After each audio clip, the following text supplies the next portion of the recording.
Welcome to Giant Ability TV. Life as it is known is full of contradictions, making it difficult for people of small minds, who in other words are not perceptive, to be able to choose the good and refuse the bad, as the case may be. The declaration of the choice of President Bola Ahmed Tinubu as the Man of the Year by the editors of This Day newspaper and Arise TV came to Nigerians within and outside the country as a shock, thereby generating a controversy. What immediately came to mind after the announcement was made was the choice of the President-elect Donald J. Trump of the United States of America by the Time magazine as the Man of the Year. Looking at the two personalities and the circumstances, especially those that are obvious surrounding their choices, paints a clear picture of disparity, which makes it unthinkable to have two individuals nominated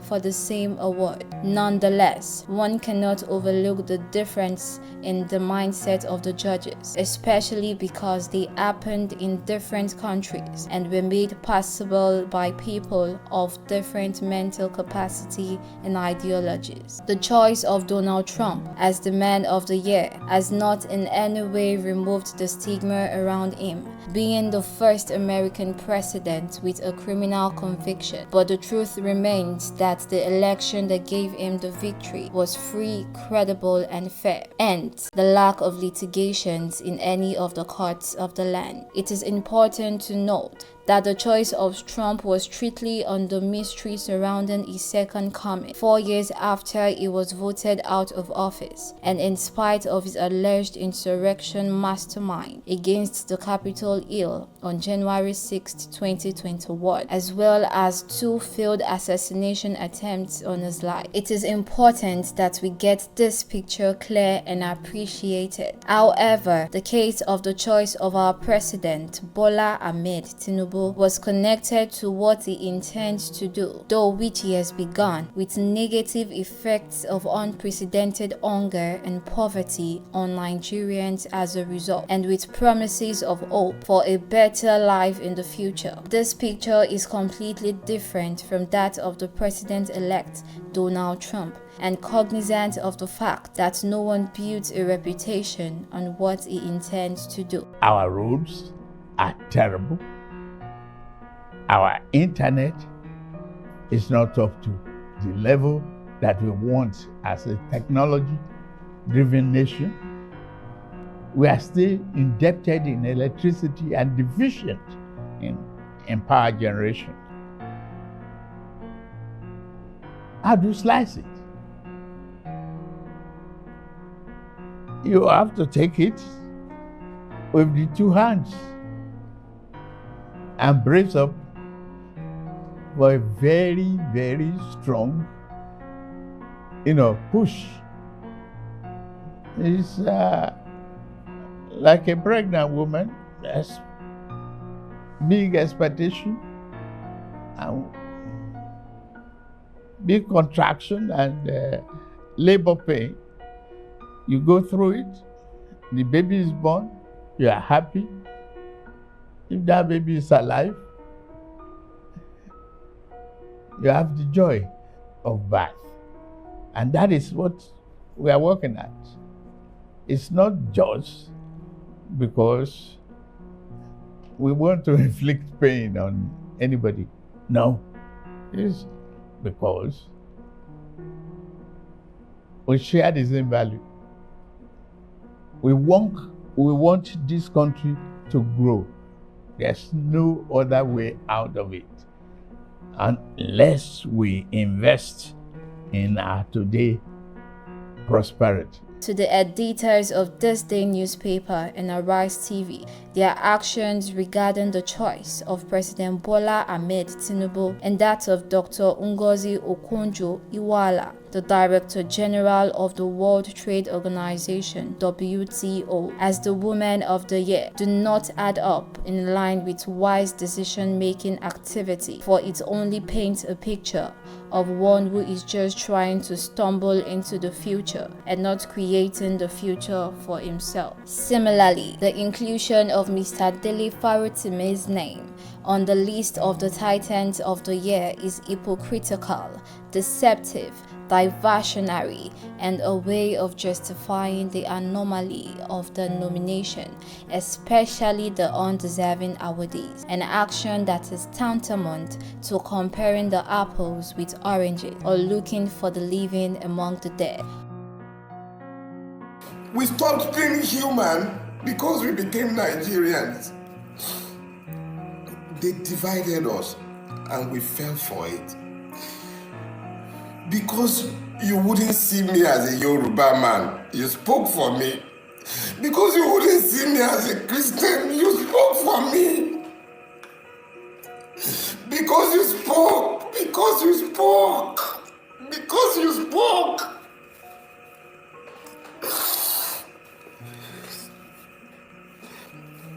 Because you spoke, Nigeria couldn't happen to me. Because you spoke. The only reason Nigeria couldn't happen to me is because you spoke. You spoke. That is why Nigeria couldn't happen to me. And yeah, Nigeria couldn't happen to me. Furthermore, the decisions reached by the judges of the This Day newspaper and Arise TV are tantamount to the wise saying of the book of Ecclesiastes 10 verse 1, which says, "Dead flies cause the ointment of the apothecary to send forth a stinking savour, so doth a little folly him that is in reputation for wisdom and honour."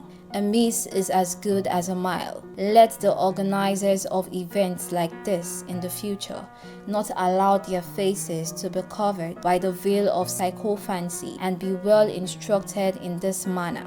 If to please the people, we offer what we ourselves disapprove, how can we afterwards defend our work? Let us raise a standard to which the wise and honest can repair. George Washington. We recall with dismay some of the happenings that have taken place in Nigeria and against Nigerians between May 25th, 2023 and now, which include the unprecedented hunger which has led to the loss of precious lives of Nigerians, with the most recent and obvious in the stampede in Ibadan, where the precious lives of children were lost, in Abuja and in Anambra, leading to the loss of a total number of lives of 67 citizens. Nigerians cannot also forget in a hurry the protest against bad governance and hunger, where precious lives of Nigerians were lost, as made possible by the high-handedness of the security agents and with impunity. Record also shows that inflation is at 30%, food inflation is at 40%, and unemployment rate is at an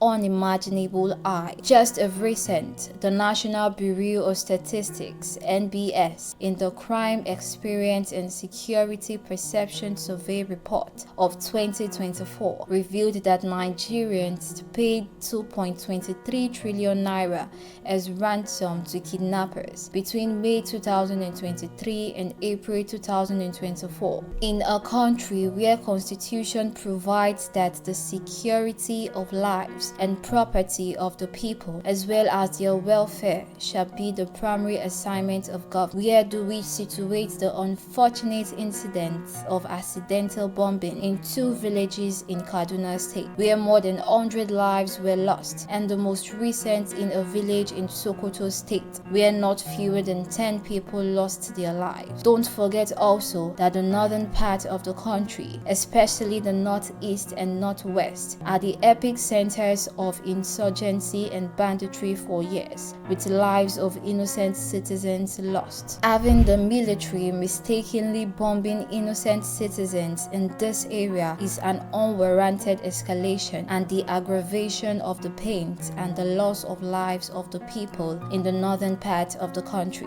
The task reform impasse is also a cause of worry, as it presents itself as a potential factor that can endanger the unity of the country and further deepen the already existing division between the North and the South. So I think I don't blame those talking about 2027, but my take is that we are talking of the improvement of the well-being of our citizens, regardless of which party is in power, regardless of the individual occupying any office, so long as the government and the leadership at any given time will be addressing the well-being of our citizens. Let it be from anywhere, let it be from any part of the country. We've seen leaders from different parts of Nigeria, and assessments have been passed on them. So I think I don't want to associate, I am not one of those that are associating this tax reform bill with anything to do with 2027. No. There are many other reforms that probably the government will be bringing out or has brought out earlier on. It's all a question of whoever is sitting there as president. One important message that should resonate with the people at the helm of affairs, which is likely to serve as antidote to all the chaos caused by their actions and inaction, and is a piece of advice from the wise men, is get to know yourself, know your own feelings, passions, and prejudices, so you can separate them from what you see. Know also when you actually have thought through to the nature of the thing with which you are dealing, and when you are not thinking at all. Knowing yourself and knowing the fact, you can judge whether you can change the situation so it is more to your liking. If you cannot, or if you do not know how to improve on things, then discipline yourself to the adjustments that will be necessary. Cognizant of the fact also that the art of life lies in the constant readjustment to our environment. Surely, a leader with a receptive mind and who is humble will never miss his way, go astray, or lead his followers into a disaster. It is with dismay also that Nigerians, as well as citizens of the world, received the news that President Bola Ahmed Tinubu of Nigeria has claimed the top spot among a parade of the world's most ruthless and corrupt leaders. The infamous award came after the Organized Crime and Corruption Reporting Project, OCCRP, called for citizens worldwide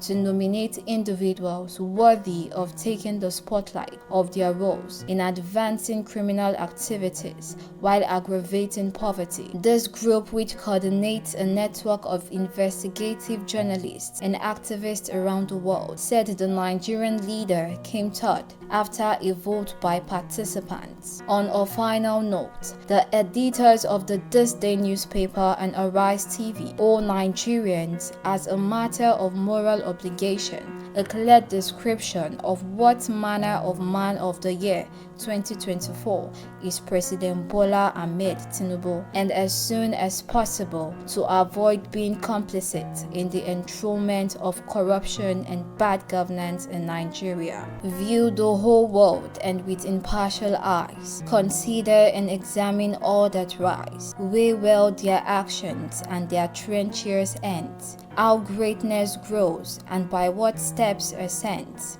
What murders, treasons, perjuries, deceit, and how many fall to make a monster great. Together, we can make our country Nigeria work, for nothing is impossible for a willing mind. God bless Nigeria.